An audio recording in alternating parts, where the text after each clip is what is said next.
First, I'll just say a bit about the main types of books that Routledge publish. And these include monographs, edited collections, research handbooks, student textbooks, and books for the professional market.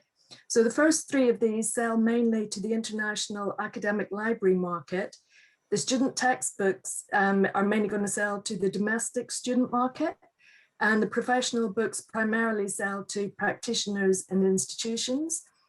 The subjects that the professional books mainly they tend to be in are business and management, law, and health sciences. Personally, I work in law and legal study books, but the questions and the information that we're going to be discussing is more widely applicable, so it should apply to most other subject areas. And if anyone would like to, has an idea for a book and would like to discuss it, if they want to contact me in the first instance, then I'd be happy to put them in touch with the relevant other editors.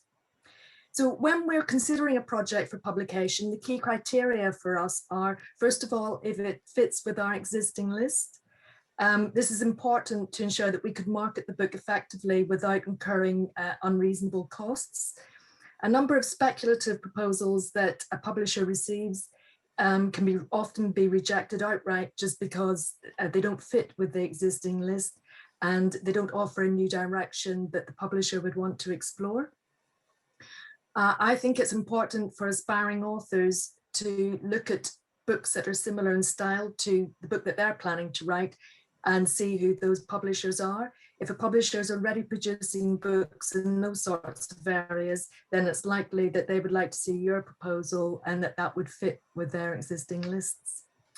The next important factor is the market. So the assessment of how well the book will sell. Sales of previous books in the same area are always a good indicator, and the commissioning editor will judge how this proposal might be similar or different to existing titles to work out whether sales would be comparable or not. Factors we have to bear in mind when assessing potential sales include the seniority of the author. Somebody who's published a lot and has already an established name, it's likely that their book will sell better than somebody who's just publishing for the first time or maybe just has done one or two journal articles. The other important factor is the international appeal of the book, and this is particularly the case for those books that are going to sell to the international academic libraries. So these will be research monographs, research handbooks, and edited collections. The library market isn't large, and every year it decreases a bit further, so it's essential that a book is going to have some sort of international appeal in order to maximize those sales. And then once a publisher has established that the book fits with, the proposed book fits with their existing list and it's likely to meet sales expectations, then they'll do an academic assessment of the value that the book is going to make. So that's a judgment of the contribution it might make to the field. And to do this, they would send it out for independent peer review. At Routledge, we normally send to 2 independent peer reviewers, but if they come back, interestingly, it's often the case that reviewers can be very contradictory in their view. You might get someone who absolutely loves it and the other reviewer who doesn't recommend publication. And when that happens, then we would usually send it out for a 3rd or possibly even a 4th peer review. Another thing to consider when you submit the proposal is if the publisher has a book series that the proposed book would fit with, and details of series can usually be found on the publisher's website. And if you do think it would fit with a series, then you should include that in the proposal. The commissioning editor will then contact the series editor and send them a copy of the proposal to get an initial review. If they think that if the series editor feels it has potential, they'll recommend independent reviewers. So you may well find that by suggesting a series, it speeds the process up a bit and it's just a bit more straightforward. It's also absolutely fine for authors to contact series editors directly. It may be that they have met them at a conference or something like that, or they're aware of their work. And again, you should be able to find details on the publisher's website, or you may know the contact details for the series editor. And generally, I would just say that if you have any concerns or want any feedback before you put the proposal together, it's absolutely fine to contact the commissioning editor and just get initial feedback from them on whether they think the subject would fit with their list. Good. I would say if you're attending conferences, it's often the case that a publisher will be at the conference, and there will usually be someone from editorial. So it's a good opportunity to go up and actually talk to the editor in person about your project. So that's something else to consider as well. Yeah, or increasingly, particularly at the minute, conferences may be virtual. So again, if there, it may be a way of getting the publisher's contact details, and then most editors would be very happy to have a Zoom meeting or telephone call, whatever's most convenient.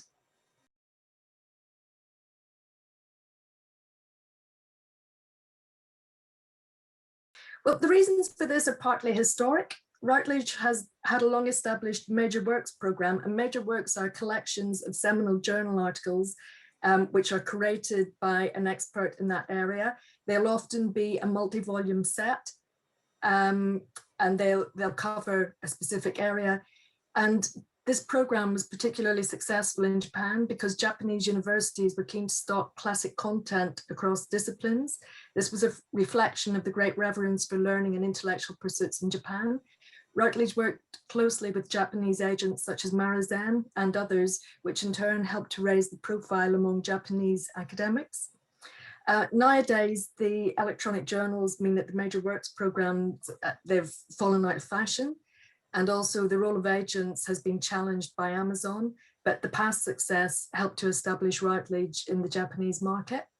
The other factors, I would say, include the success of our Asian studies list, and also the experience of our Singapore-based editors who found Japan to be the greatest source of authors among East Asian countries. And this is probably due to the size. Japan's much bigger in terms of population than places like Singapore or Hong Kong. And it has many more world-class universities. And the other factor would be earlier economic development. Japan developed faster and earlier than most other countries in the region, and hence they had greater budget for investment in books and education more generally. So I think those are the main factors in why Routledge have been successful in working with Japanese authors. So the challenges from Amazon in this context are mainly to agents who we used to do most of the books we sold into Japan were done via agents, but Amazon has changed the whole sales setup everywhere. So the role of agents and like third-party booksellers isn't as great as it used to be. We do still work with agents, but it's just that Amazon presents more of a challenge now to that. Across so far, in terms of Amazon being a competitor in terms of like as a publisher, mainly because I don't think they're set up to do peer reviews and all the sorts of additional activities that traditionally go with academic publishing. So at least for the moment, I don't know, Amazon may have other plans, but for the minute, we don't really see them as a competitor in terms of the publications. It's more how sales are done that working with Amazon has changed rather than the actual process of publishing.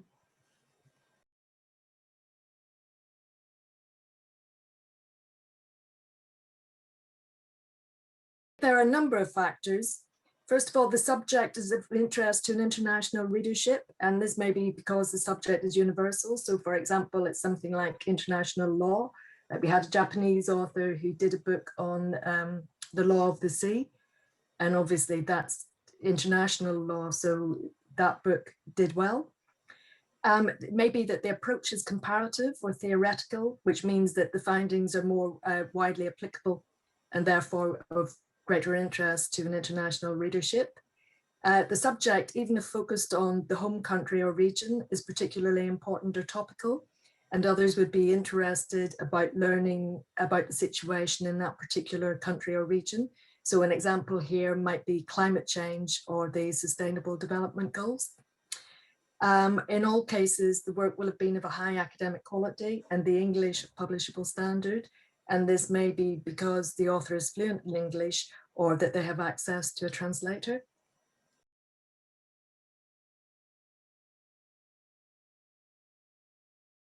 We publish across a huge range of subjects, so therefore we're well placed to cross-promote. So you can, even if a book is on, for example, the law list, it means that you could cross-promote it into politics, because we also have a large politics list, or sociology, whichever other disciplines happen to be relevant. We also we produce a large number of interdisciplinary books and also interdisciplinary area studies lists, such as Asian studies. So that's covering, it might be social sciences, humanities, all different sorts of subjects, but under the banner of Asian studies. In terms of how you would go about contacting an editor, if you're doing an interdisciplinary book, I would suggest go for, in the first instance, contact the subject editor that appears most relevant for your book. And if that's difficult because you can't really tell which subject figures highly or figures highest, I would suggest that you contact the editor whose responsibilities coincide with your department, because even if they think that it wouldn't fit with their list, they'll be able to advise you and put you in contact with the most suitable editor. The one thing that we do ask is that authors don't contact more than one editor in the first instance, because it can get very confusing if sometimes another editor won't know that it's under consideration with a colleague, and you could have two people then sending it out for review, and both of them offering contracts potentially, and it becomes very confusing. So if you contact one person, they'll be able to refer you on if they think it's more suitable for a colleague.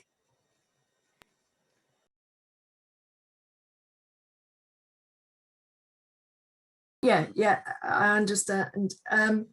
When we would receive a proposal, most of our lists we welcome an interdisciplinary approach. Within the team that I work in, for example, there are 3 editors, and we all have work that to some extent is interdisciplinary, but there's one colleague whose list is particularly interdisciplinary. So if I received a proposal that I thought, actually, this will fit better because of the very interdisciplinary nature of this work, I think it would fit better with my colleague who is more focused on that approach. And then I would put the author in contact with them. Another example might be, I also commission some books in criminal law and criminal justice.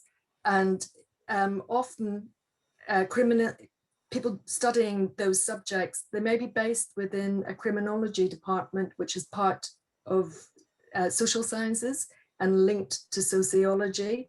And a lot of the people working in that area have come from a sociological background. In other institutions, it might be part of the law department. So when I receive a proposal, if I think, actually, even though this is criminal justice, it's coming from a sociological perspective, so I think it would be a better fit with my colleagues on the criminology list, then I would forward it on to them. And likewise, if they received one and they thought, actually, even though this is, it comes into criminology, it's actually much more of a law focus, they would forward it on to me.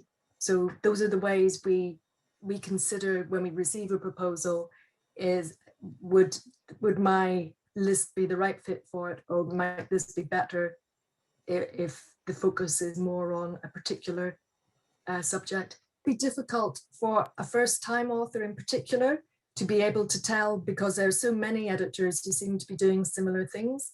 So it can sometimes be hard to tell, but the editor should be able to tell as soon as they receive the proposal, and then we regularly forward on proposals to colleagues. And likewise, if there's a series that you think my book would fit well, it's very similar to books in that series, that's again why it's a good idea to put that in the proposal, because that also helps the editor to see, oh, well, if it fits with the books in that series, then it's probably a good idea to send it to the editor who is responsible for that series.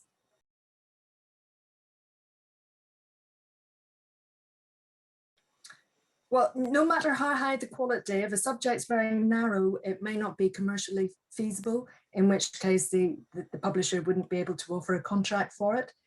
However, that wouldn't necessarily apply to non-Western authors in particular. In most cases, the market for academic research needs to be international regardless of where the author is based. And it might, in some cases, it might be the case that there'd be greater interest in research from a particular region or country that has maybe been underrepresented in the existing literature. So I wouldn't say that, that non-Western authors are disadvantaged. It's more that all academic research really needs to have some sort of international appeal.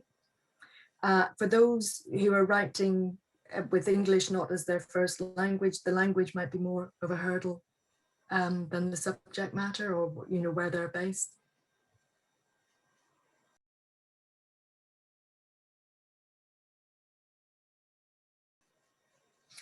Okay, well, the editor should be impartial in their choice of reviewers and will aim to get as broad a view as possible.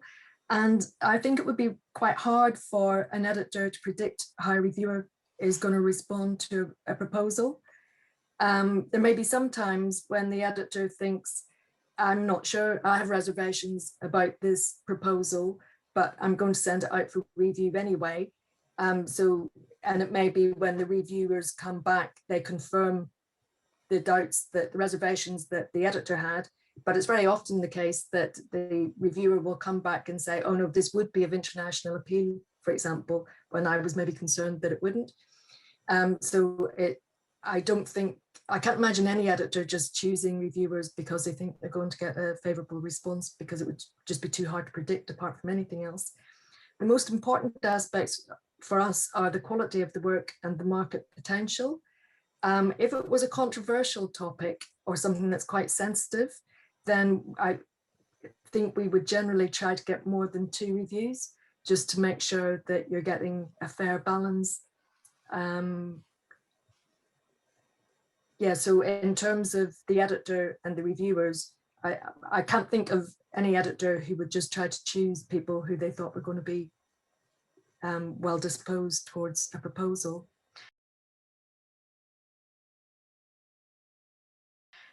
The second part of this is harder to answer because we often don't know if a proposal has already been sent to other publishers.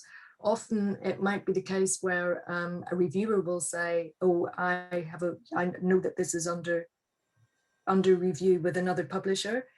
Some editors and some publishers also, they have a condition where they won't let you submit to multiple publishers. So it can be worth discussing that with the editor when you submit the proposal, or they may ask you, is it under consideration by other publishers? We publish across a broad range, both in terms of the subject and approach.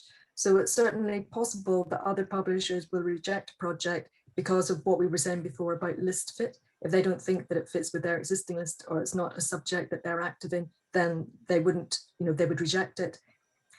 And for example, Routledge is well known for producing work that's critical. It's not all we produce, but we have a reputation for work that's critical and cutting edge. And there are a lot of other publishers who just don't do that. So a proposal in that vein just wouldn't fit with them, so would probably be rejected. But generally, unless we're told otherwise, we would normally assume that if someone sends us a proposal, then that's because they genuinely want to publish with us. In terms of the vice versa part of that, I have seen books that I've rejected appear elsewhere, but I would say that most reputable publishers will have a peer reviewing procedure. And it is possible that 2 publishers could send a proposal out for review. 2 reviewers will come back not recommending publication, but the other publisher, they might come back recommending publication.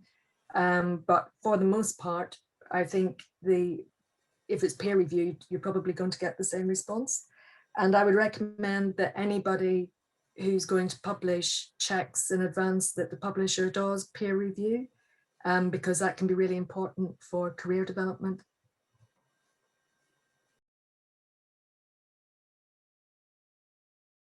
Well, it might be something that's politically controversial.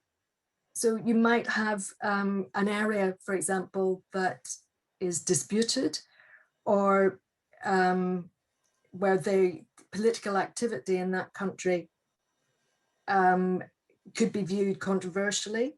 So you would want to make sure that you have a range of reviewers, because often someone who's a specialist in a particular area may be based in that country.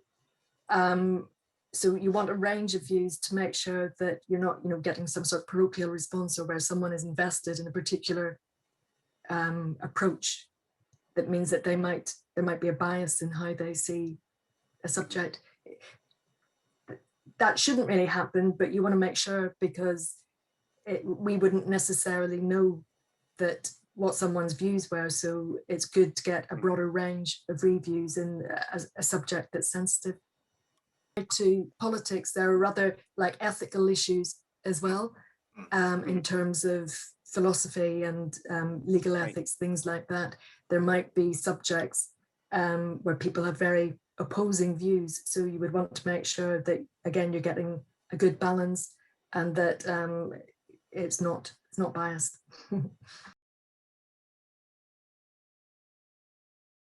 Well, I would say if the introduction comes from an existing author, you probably would get a speedier initial response, but I don't think it would increase the probability of it leading to a contract.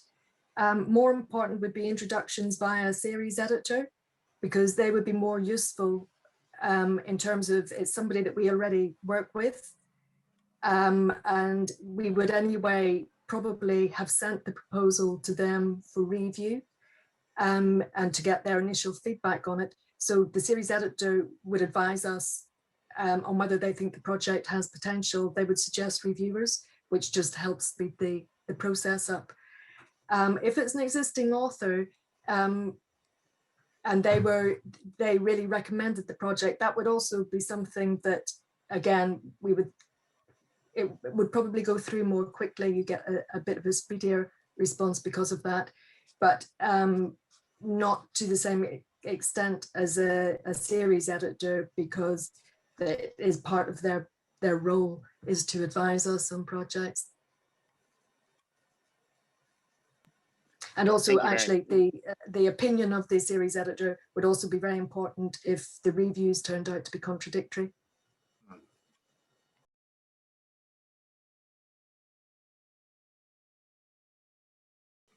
Well, we're very proud that our lists present leading scholarship from around the world, and not just the standard English-speaking countries.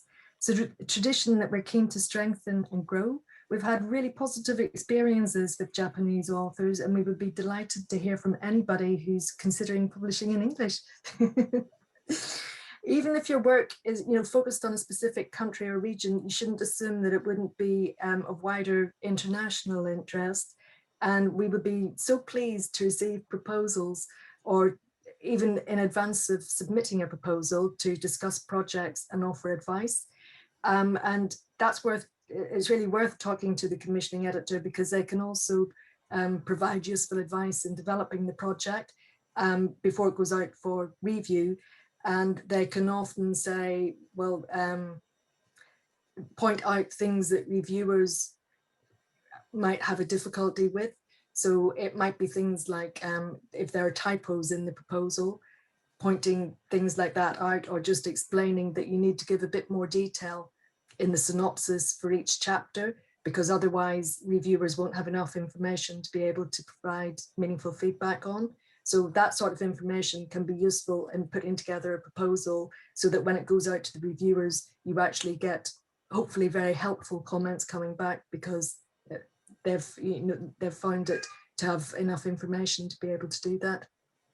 I should also say that you have my email address, and anybody is very welcome to contact me even if it's not a book that's in law or criminal justice, I'd be very happy to put anybody in contact with whoever's the relevant colleague. So we'd be most pleased to hear from anyone. It's been a pleasure. Thank you very much.